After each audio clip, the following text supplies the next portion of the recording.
Melanie Naismith here, and this is Sounds Like Us. Today's guest is musician and educator Rhys McKee. Sounds Like Us is a community artist project brought to you by Working for Victoria and Taung Shire Council. The aim of this series is to shine a light on creatives that have been influenced by the Taung Shire and to share a brief snapshot of their journey within the arts.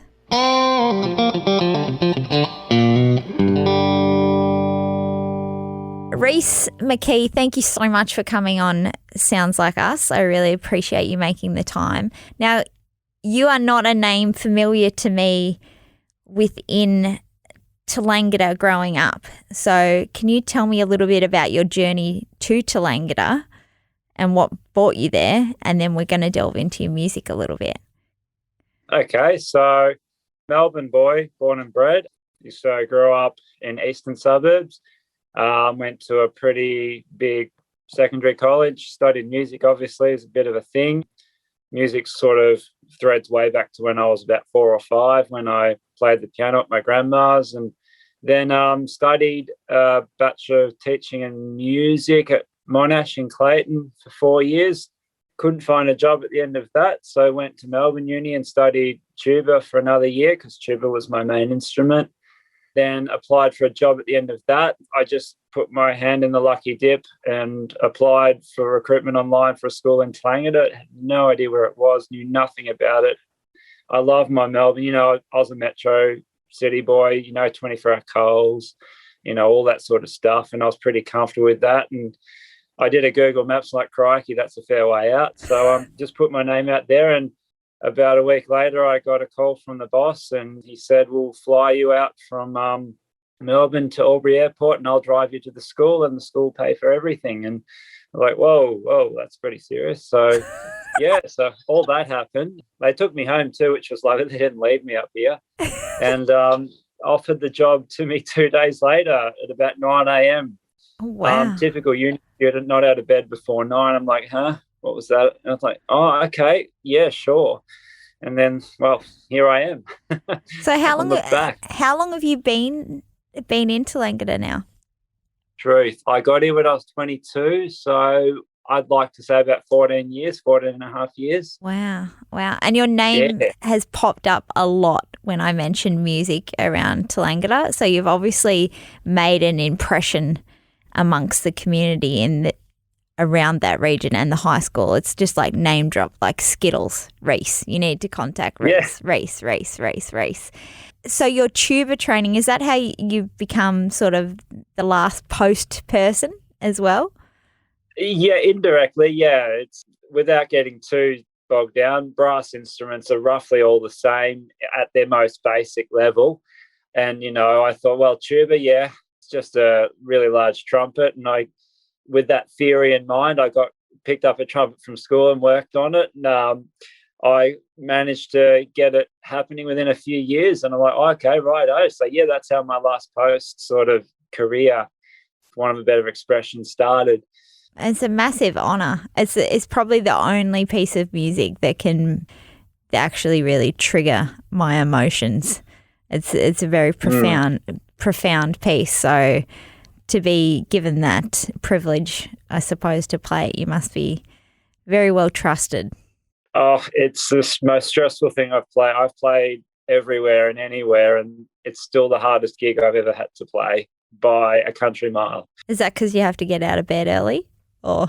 Oh, no. Wow. Particularly, what's more romantic than playing a piece of cold metal at 5 a.m. in the morning? It's pretty appealing, huh? But it's just the significance of it and the weight of it.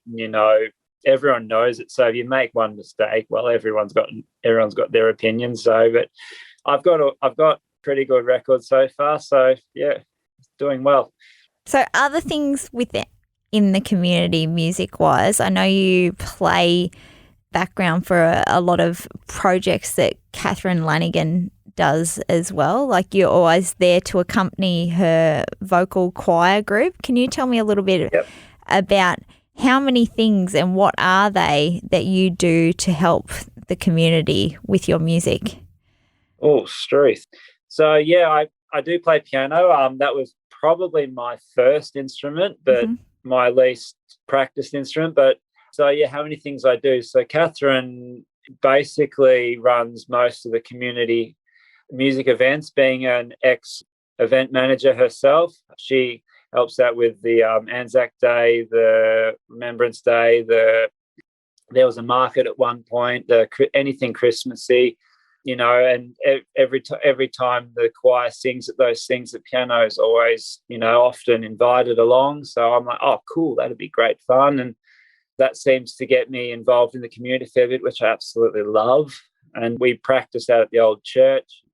I get to meet some pretty groovy people, and they're just lovely to work with. And it's all very relaxed, as I found in the country. So it's very, laid back in a way, but not. It's in a good way. It's fantastic. In Melbourne, it was very high stress and very tense and all that. Here, everyone's really kind and relaxed and calm. And I suppose, doing all these things for the community, I've lost count. I just go, cool, let's go do this. It's good fun. I really love sharing what I do. I don't like to hold what I've got.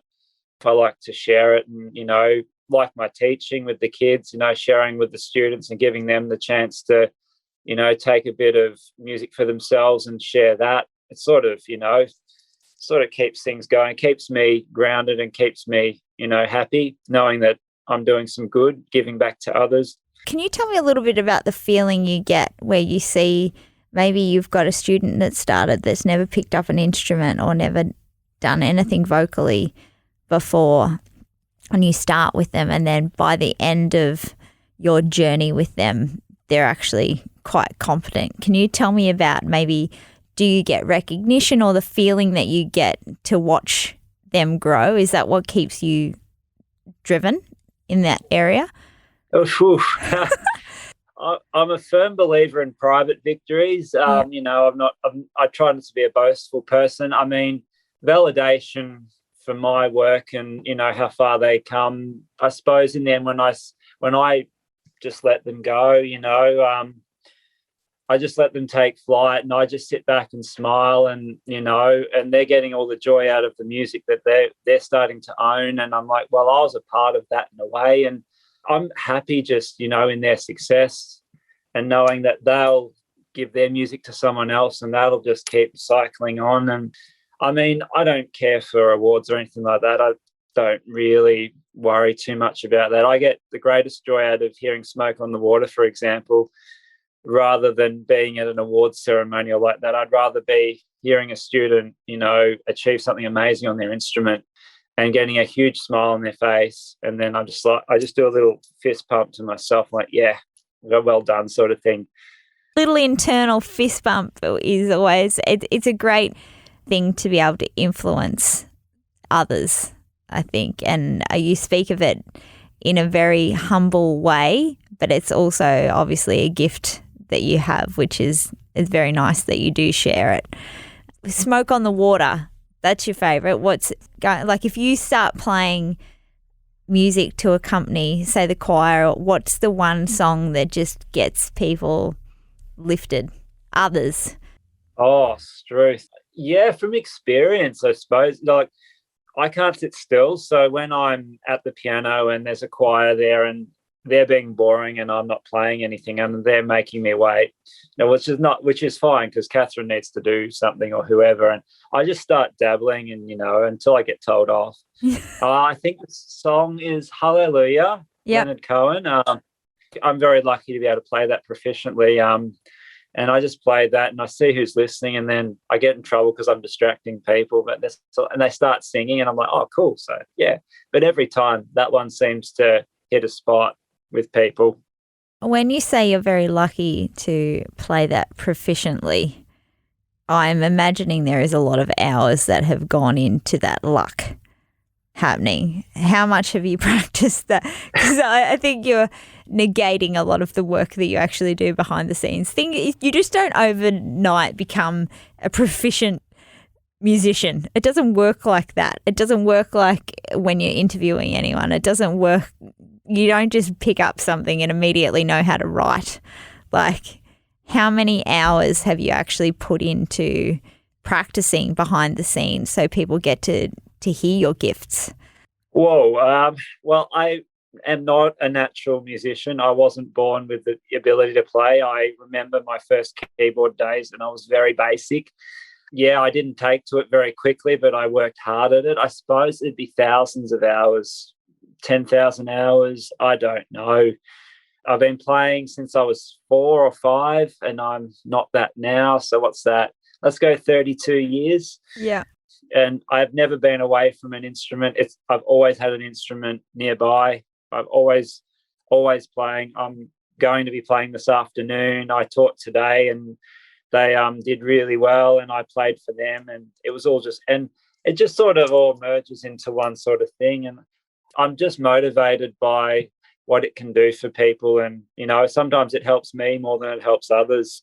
I'll play the piano and I feel lighter by the end of it. I'm like, oh, I helped myself today. Maybe I can help someone tomorrow. And that sort of validates all my energies and my hours behind the scenes. And I do acknowledge it and the hard work. It's ongoing. Music never ends. Like, I'll be practicing till I'm 120. That's what I plan to live for. So who knows?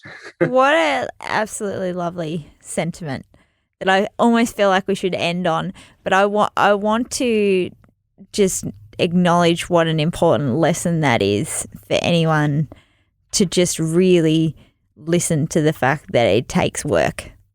Like, there is obviously passion involved and a reason why you do things, but there's also a work and a practice element that has to go into it. You can't just magic it up in your head. No, as good as you think you sound in your head, it doesn't always come out of an instrument. Doesn't usually always come out of my mouth as good as it sounds in my head either. Rhys, I'm a teacher, I can speak, yeah. Rhys, thank you so much for catching up on Sounds Like Us. Is there anywhere that we can follow you, or should we just say everyone send their students to Tallangatta Secondary College so that you can influence them? Is there a project that you'd like to shine light on that we can follow that page? I'm on Instagram. I mean, if you want to follow me, I put some things up there. The Tallangatta Secondary School is a brilliant school. It is just so beautiful. The teachers and are unbelievably hardworking and passionate about education, and the kids are gorgeous. We're so lucky to have a wonderful resource in Tawong Shire, in Tallangatta, that our kids can go to. And there's some pretty passionate, crazy teachers. The music teacher's a bit weird, but he'll do. I suppose, I don't know, like COVID sort of rocked us about a bit, but I put things out in the newsletter and in the Tallangatta Herald when there's a big music thing coming up, and I try to shout out a little bit and celebrate my students' successes. So what's your Instagram page? Oh, it's just my name, I think, Rhys Douglas McKee. Rhys Douglas McKee. And follow, you might see some nice posts, or you might just have to get up early on Anzac Day and go and listen to him in Tallangatta. Yeah, and if you're walking by in my street, you'll hear the piano almost every night. Beautiful. Thanks, Rhys. Appreciate it. Cheers. Have a lovely day.